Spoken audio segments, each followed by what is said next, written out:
अस्सलाम वालेकुम दोस्तों। बाबर आजम दौरे जदीद की क्रिकेट में दुनिया के बेहतरीन बल्लेबाजों में से एक हैं, मगर इस बेहतरीन बल्लेबाज की बड़ी इनिंग्स देखें हमें काफ़ी अरसा गुजर गया है। शायकीन क्रिकेट बाबर आजम की सेंचुरी देखने की उम्मीद लिए स्टेडियम का रुख करते हैं, लेकिन फिर बाबर आजम आउट हो जाते हैं जल्दी और शायकीन क्रिकेट बेचारे मायूसी में चले जाते हैं लौटकर अपने घरों को। बाबर आजम ने आखिरी मर्तबा टेस्ट क्रिकेट में सेंचुरी कब बनाई थी? जी हाँ, ये आज से 655 दिन पहले की बात है जब उन्होंने टेस्ट क्रिकेट में आखिरी दफा सेंचुरी बनाई। इस हवाले से मजीद तफसीलात अब से कुछ ही देर में।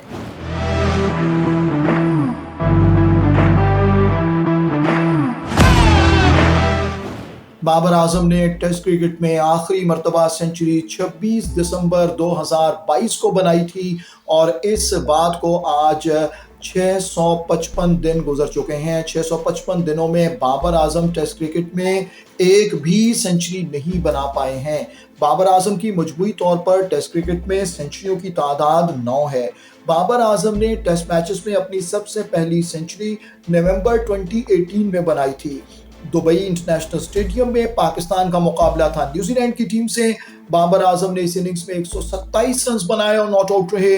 उनकी इनिंग्स में 12 चौके और 2 छक्के शामिल थे। इसके बाद उन्होंने नवंबर 2019 में ऑस्ट्रेलिया के खिलाफ ब्रिस्बेन में शानदार सेंचुरी बनाई। 104 रन बनाए उन्होंने। उनकी इनिंग्स में 13 चौके शामिल थे।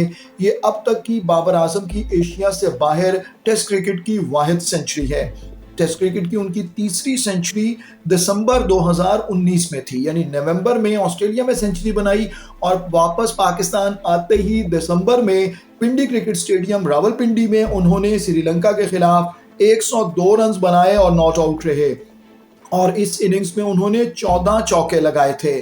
इसके बाद उनकी एक और सेंचुरी हमें देखने को मिली चंद ही दिन बाद नेशनल स्टेडियम कराची में और इस इनिंग्स में उन्होंने 100 रन बनाए और नॉट आउट रहे और इस तरह back to back सेंचुरियां Babar Azam की देखने को मिली और पीक पे टेस्ट क्रिकेट में उनकी बैटिंग हमें नजर आ रही थी इस वक्त। इसके बाद फरवरी में बांग्लादेश की टीम पाकिस्तान आई फरवरी 2020 में और पिंडी क्रिकेट स्टेडियम में एक मरतबा फिर सेंचुरी बनाई बाबर आजम ने। उन्होंने 143 रन बनाए। उनकी इनिंग्स में 18 चौके और एक छक्का शामिल था। पिंडी क्रिकेट स्टेडियम में उनकी दूसरी सेंचुरी थी। इसके बाद फिर कुछ वक्फा आ गया उनकी टेस्ट सेंचुरीज में और फिर अगली टेस्ट सेंचुरी यानी जो कि उनके टेस्ट करियर की छठी सेंचुरी थी, ये ऑस्ट्रेलिया के खिलाफ थी मार्च 2022 में जब उन्होंने एक यकीनी शिकस्त से पाकिस्तानी टीम को बचाया। बड़ी तवील बैटिंग की और बेहतरीन इनिंग्स खेली, 196 रन की और इस इनिंग्स में 21 चौके और एक छक्का शामिल था। इसके बाद जुलाई 2022 में उनकी टेस्ट क्रिकेट की 7वीं सेंचुरी थी जो कि गॉल इंटरनेशनल स्टेडियम में श्रीलंका के खिलाफ बनी। इस इनिंग्स में उन्होंने 119 रन बनाए। दिसंबर 2022 में उन्होंने इंग्लैंड के खिलाफ पिंडी क्रिकेट स्टेडियम में 136 रन की इनिंग्स खेली। ये पिंडी क्रिकेट स्टेडियम में उनकी तीसरी टेस्ट सेंचुरी थी। इसी महीने न्यूजीलैंड की टीम पाकिस्तान आई और नेशनल स्टेडियम कराची में बाबर आजम की एक और सेंचुरी देखने को मिली और 161 रन उन्होंने बनाए और ये नेशनल स्टेडियम में उनकी तीसरी सेंचुरी थी। लेकिन अब तक की उनकी टेस्ट क्रिकेट की आखिरी सेंचुरी है। लोग फिर उम्मीदें लगाए बैठे हैं। बाबर भाई, हिम्मत कीजिए, एक बड़ी इनिंग्स आप पर ड्यू है और बहुत अरसे से ड्यू है और देखना ये है कि ये बड़ी इनिंग्स शायकीन क्रिकेट को देखने को कब मिलती है।